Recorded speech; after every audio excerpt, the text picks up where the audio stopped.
हरे कृष्णा, राधे राधे। कैसे हैं आप सब लोग? उम्मीद है आप सब लोग अच्छे से होंगे, अपनी अपनी लाइफ में एंजॉय कर रहे होंगे। और मुझे उम्मीद है कि आप सभी ने कल वो वीडियोस देखी होंगी और कुछ जो मैंने आपको बताना चाहा वो आपके समझ में आई होप आया होगा।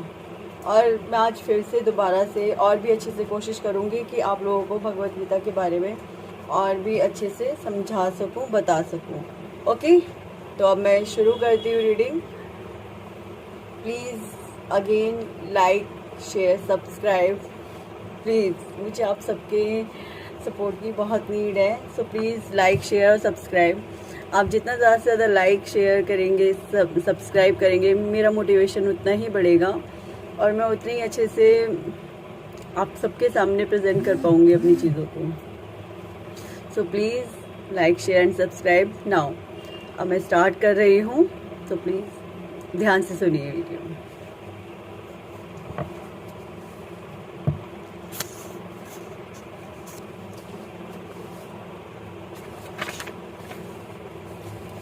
हे आचार्य, पांडुपुत्रों की विशाल सेना, बीच में रोकने के लिए। अध्याय 1, श्लोक 3। ओके। हे आचार्य, पांडुपुत्रों की विशाल सेना को देखें जिसे आपके बुद्धिमान शिष्य द्रुपद के इतने कौशल से व्यवस्थित किया है। यहाँ पर एक्चुअली जो दुर्योधन है उसको बहुत ज़्यादा चिंता हो गई है। उसको इतनी चिंता हो गई है कि ये लोग तो इतने अच्छे से सब कुछ मैनेज करके अपना आए हैं और पता नहीं मैं जीतूंगा या नहीं जीतूंगा। मतलब उसको अपने माइंड पे थोड़ा शक जाने लगा, डाउट जाने लगा कि मैं जीतूंगा या नहीं जीतूंगा। ऐसा तो नहीं कि मैं हार जाऊंगा। लेकिन फिर उसने सोचा कि नहीं, मेरे पास भी महान महारथी हैं जिनकी वजह से मैं ये युद्ध जीत जाऊंगा। तो अब लेकिन उसको डाउट क्या हुआ? डाउट उसको ये हुआ, जो मेरे पास महारथी हैं वो सारे के सारे अर्जुन और युधिष्ठिर और इनके पक्ष में अधिक रहते थे और मेरे पक्ष में कम रहते थे। ऐसा ना हो कि वो जानबूझ के युद्ध हरा दें। जबकि भीष्म पितामह ने तो ये भीष्म प्रतिज्ञा ले रखी थी कि मैं हमेशा ही जो कौरव वंश है उसकी रक्षा करूंगा, मैं हमेशा ही रक्षा करूंगा कौरव वंश की। ऐसी प्रतिज्ञा ली हुई थी भीष्म पितामह ने। और जो गुरु द्रोण थे वो स्पेसिफिक जो कौरव वंश के लोग थे उन्हीं के ही स्पेसिफिक गुरु थे। हाँ, कुछ लोगों को और इधर उधर से पढ़ा दिया गया था, लेकिन पर्सनल जो गुरु थे वो उन कौरव वंश के थे। तो कहने का मतलब हस्तिनापुर के स्पेशल गुरुजी थे द्रोणाचार्य। और भी वहाँ पर ऐसे कई राजनीतिज्ञ और धनुर्धर थे जो स्पेसिफिक सिर्फ हस्तिनापुर के ही थे। लेकिन फिर भी दुर्योधन ने उन पर डाउट किया कि नहीं, तुम जानबूझ के मुझे हराना दो। इसलिए वो उनको देखो किस तरीके से बोल रहे हैं। मैं थोड़ा एक्सप्लेन करके बताती हूँ आपको। दुर्योधन धृतराष्ट्र का बेटा, अगेन मैं आपको याद दिला देती हूँ, दुर्योधन धृतराष्ट्र का बेटा। धृतराष्ट्र जो हस्तिनापुर के राजा थे उस वक्त। ओके। हे आचार्य, पांडुपुत्रों की विशाल सेना, पांडुपुत्र यानी पांडव। हे आचार्य, आचार्य यहाँ पर गुरु द्रोण को कहा गया है। हे आचार्य, पांडुपुत्रों की विशाल सेना को देखें।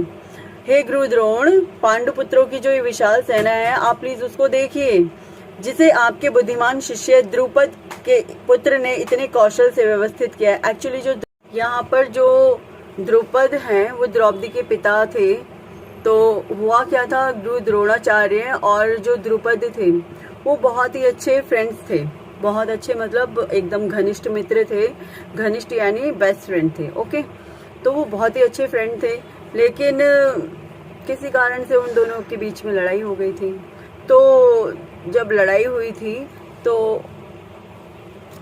उस वक्त द्रोणाचार्य जीत गए थे द्रुपद से। राजा द्रुपद, द्रौपदी के पिता, जो द्रौपदी हुई थी अर्जुन की पत्नी, उनके पिता थे राजा द्रुपद। तो द्रुपद उस वक्त द्रोणाचार्य से हार गए थे।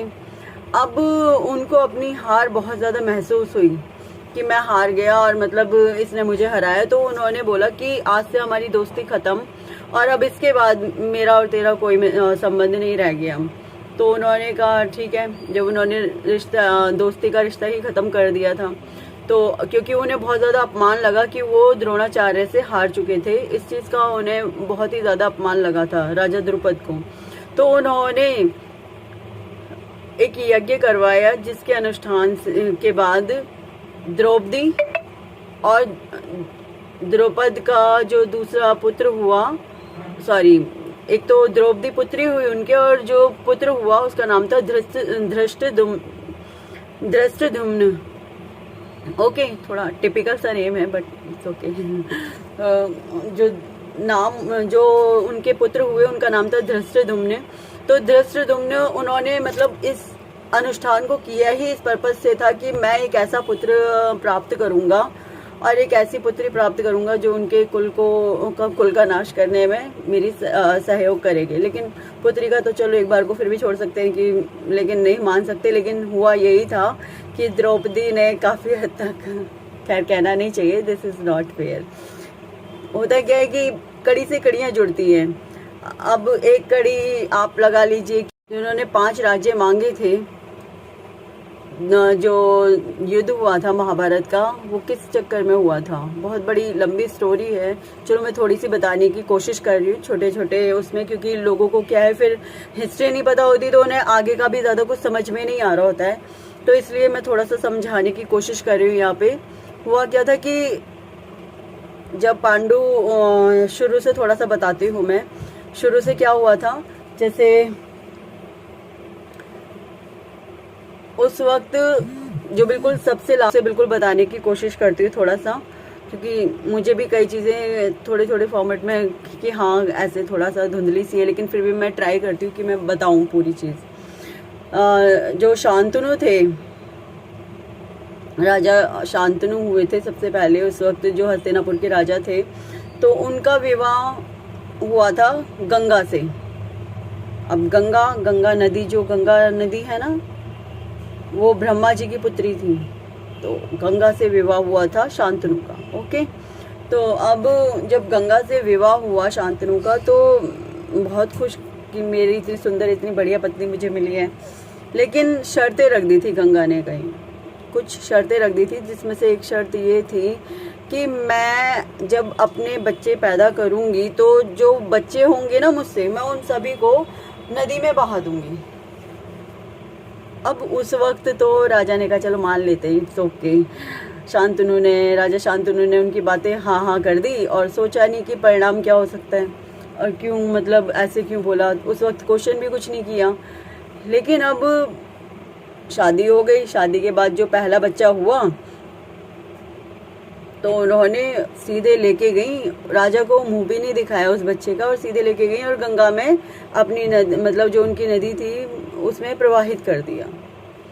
राजा भागा आया, देखा तो वो बच्चा प्रवाहित कर दिया। राजा को तो शौक हो गया, कोई नहीं, चलो दूसरे बच्चे का नंबर आया। दूसरे बच्चे के टाइम पे ऐसे गया, राजा देखते उससे पहले तो उन्होंने उस बच्चे को प्रवाहित कर दिया।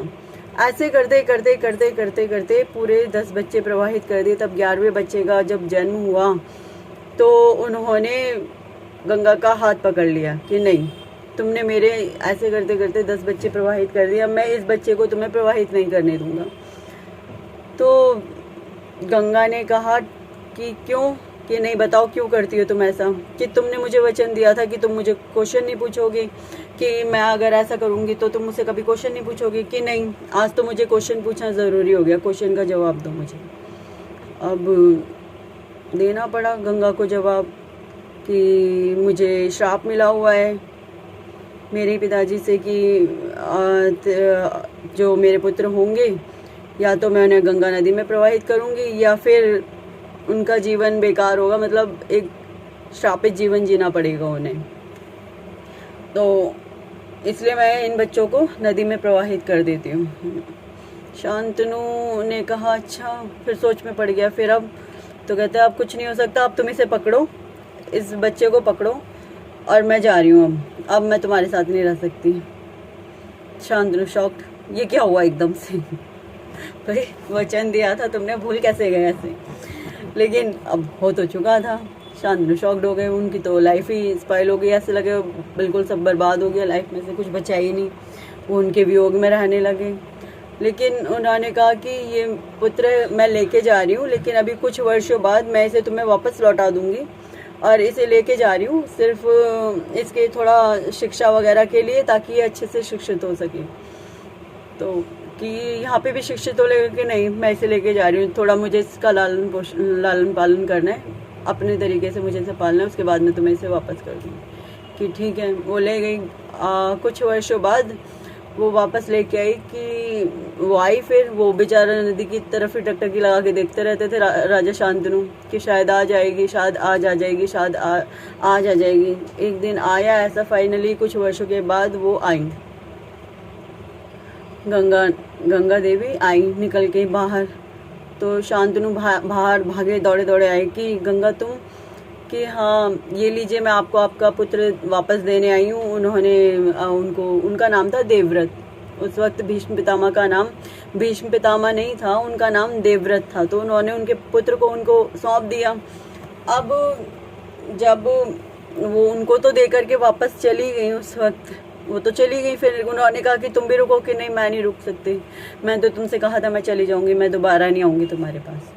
तो चली गई। फिर उसके बाद फिर हुआ यूँ कि जब वो चली गई तो देवव्रत उनके साथ रहे, बड़े हो गए। बड़े होने के बाद एक दिन राजा शांतनु ऐसे ही शिकार खेलने गए थे, तो उनको एक लड़की पसंद आ गई वहाँ पे। जब वो लड़की पसंद आई उन्हें वहाँ पे, तो वो तो बहुत सुंदर थी, तो उसका नाम था सत्यवती। तो उनका मन हुआ उससे शादी करने के लिए। अब भाई शादी ऐसे कैसे हो जाए, तो वो तो कहने लगी कि मान लो अब शादी का प्रस्ताव भेजा गया, तो भीष्म ने कहा ठीक है मैं खुद जाऊंगा, मतलब जो देवव्रत थे उन्होंने खुद कहा कि मैं खुद जाऊंगा और उनको लेकर के आऊँगा आपको, मतलब शादी करने के लिए। कि नहीं पुत्र रहने दो, वो मानेगी नहीं। कि नहीं मैं लेके आऊँगा, कुछ भी हो जाए मैं मना के लेके आऊँगा, उनसे आपकी शादी करवाऊँ। मतलब पुत्र ने कहा अपने पिता से मैं आपकी शादी उनसे ज़रूर करवाऊँगा।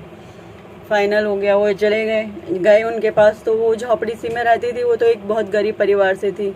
उनके पिता थे और वो स्वयं थी वहाँ पे जो सत्यवती थी। तो सत्यवती के पास जा कर के उन्होंने बोला कि आपसे मेरे पिता प्रेम करते हैं और वो आपसे शादी करना चाहते हैं। कि नहीं मैं आपके सत्यवती बोली मैं नहीं कर सकती हूँ आपके पिता से शादी। उन्होंने पूछा भाई क्यों नहीं कर सकती हो आप मेरे पिता से शादी? की मान लो मेरे बच्चे होंगे, उनको क्या कह के पुकारा जाएगा, दूसरी माँ के बच्चे, और उन्हें कोई वहाँ पर पूछेगा भी नहीं, क्योंकि शादी तुम्हारी हो जाएगी जिस दिन तुम्हारी वाइफ आ जाएगी राजगद्दी पे, तुम बैठोगे या तुम्हारी वाइफ बैठेगी और राजकुमार तुम्हारे पुत्र कहलाएंगे। और मैं क्या होंगी? मैं तो उनकी दूसरी वाइफ ही तो कहलाऊंगी, और क्या होगा इससे। तो उन्होंने उस वक्त भीष्म प्रतिज्ञा ली थी कि मैं कभी भी शादी नहीं करूँगा। आजीवन ब्रह्मचर्य का उन्होंने व्रत ले लिया था उसी दिन। तो इसीलिए उन्होंने जो भीष्म प्रतिज्ञा ली थी, इस कारण से उनका नाम भीष्म पितामह, मतलब भीष्म पड़ा। पितामह तो दादाजी को बोलते हैं, जो अर्जुन वगैरह थे वो उनके दादाजी थे, भीष्म अर्जुन के दादाजी थे और सबके दादाजी थे, इसलिए उन्हें पितामह बोला जाता था। ओके, तो भीष्म पितामह इसलिए उनका नाम पड़ा था। हाँ, तो हम कहाँ थे? द्रौपदी और द्रौपद। अब वापस आते हैं अपने उस पर। तो अर्जुन की पत्नी द्रौपदी के पिता राजा द्रुपद के साथ महान यज्ञ संपन्न किया, जिससे उनसे एक पुत्र प्राप्त हुआ। पुत्र होने का वरदान मिला। पुत्र का नाम था धृष्टद्युम्न। तो उन्होंने उसकी काफ़ी हेल्प करी। फिर उन्होंने, मतलब जो धृष्टद्युम्न थे, अर्जुन की काफ़ी हेल्प करी। द्रुपद, धृष्टद्युम्न, ये सब अर्जुन के उसमें शामिल थे, क्योंकि उन्हें द्रोणाचार्य से भी बदला लेना था, और क्योंकि अब उनके साथ थे तो फिर ऑफ कोर्स कौरवों के खिलाफ ही थे फिर तो और क्योंकि उनकी बहन द्रौपदी भी थी और द्रौपदी के साथ तो ये सब हुआ ही था। हाँ, ऑफ कोर्स मैं बता रही थी आपको कि क्यों हुआ था। फिर द्रौपदी जो थी, मैं काफ़ी आगे पीछे पहुंच गई थी एक्चुअली। तो जो द्रौपदी थी ना, द्रौपदी कुछ भी बोल जाती थी बिना सोचे समझे, थोड़ा सा थी उनकी आदत। तो क्या कर सकते हैं। लेकिन जो ये थे ना, पांडु का था ये राजपाट सारा का सारा। लेकिन जो पांडु थे वो बहुत ही वीक थे। वो इतने वीक थे कि अगर मतलब एक जो कुंती ने जो पुत्र प्राप्त किए थे, अर्जुन, भीम और युधिष्ठिर, ये उन्होंने देवताओं के थ्रू प्राप्त किए थे, मतलब आशीर्वाद मिला था, दैट्स वाई। लेकिन माधुरी को भी जो नकुल सहदेव हुए, उन्होंने पहले तो आशीर्वाद से ही प्राप्त किए, लेकिन बाद में वो अपने पति के संपर्क में जब आई तो वो बर्दाश्त नहीं कर पाए पांडु, और उनका उसी वक्त पे देहांत हो गया था। जिस वजह से, क्योंकि वो अंधे थे धृतराष्ट्र, इसलिए वो बड़े होते हुए भी उनको राजपाट नहीं दिया गया था। लेकिन जब पांडु नहीं रहे तो धृतराष्ट्र को वो सारा राजपाट देना पड़ गया था उस वक्त पे। आपके कोई भी क्वेश्चन आंसर हो तो प्लीज़ आप कमेंट बॉक्स में मुझसे कमेंट करके पूछ सकते हैं। ऑफ कोर्स मैं आपको उनके आंसर ज़रूर दूंगी, क्योंकि मुझे जहाँ तक समझ आ रहा है मैंने आपको बता दिया है। फिर उसके बाद अगर कुछ नहीं समझ में आता है तो आप मुझसे एक बार क्वेश्चन पूछ लीजिए कि ये क्वेश्चन मुझे समझ में नहीं आया है, मैं आप कमेंट बॉक्स में लिख करके देंगे तो मैं ऑफ कोर्स उनका आपको आंसर दूंगी, सामने से दूंगी, कमेंट बॉक्स में ना दे करके सामने से दूंगी। कोशिश करूंगी कि पूरी अच्छी बात, मतलब सारी बात अच्छे से समझा सकूं। तो धृतराष्ट्र को तब उस वक्त गद्दी पे बैठाया गया जब पांडु नहीं रहे थे। अब होने को तो सारा राजपाट युधिष्ठिर का था कायदे से, लेकिन क्योंकि अब यहाँ पर झगड़ा क्या हुआ, मैं बड़ा हूँ तो कायदे से मेरा है। धृतराष्ट्र का झगड़ा ये था कि मैं बड़ा हूँ तो कायदे से सब मेरे बेटे को मिलना चाहिए। अब लेकिन दूसरी तरफ युधिष्ठिर क्या कहते हैं, क्योंकि हमारे पिता राजगद्दी पे बैठे थे लेकिन उनकी जगह पे आपको बैठाया गया था, इसलिए हमारा है राजपाट। चलो बाद में आकर के उन्होंने कहा ठीक है तुम हमें कुछ नहीं देना चाहते तो 5 गांव दे दो, तो लेकिन उन्होंने उसको ही मना कर दिया। अब पीछे क्या हुआ था, जब ये बच्चे छोटे छोटे थे दुर्योधन ने कई बार उनको मारने की कोशिश की थी, कई बार मारने की कोशिश की थी। भीम को तो नदी में फेंक दिया था, डूब चुके थे, लेकिन उनका सौभाग्य था कि वो बच करके वापस आ गए।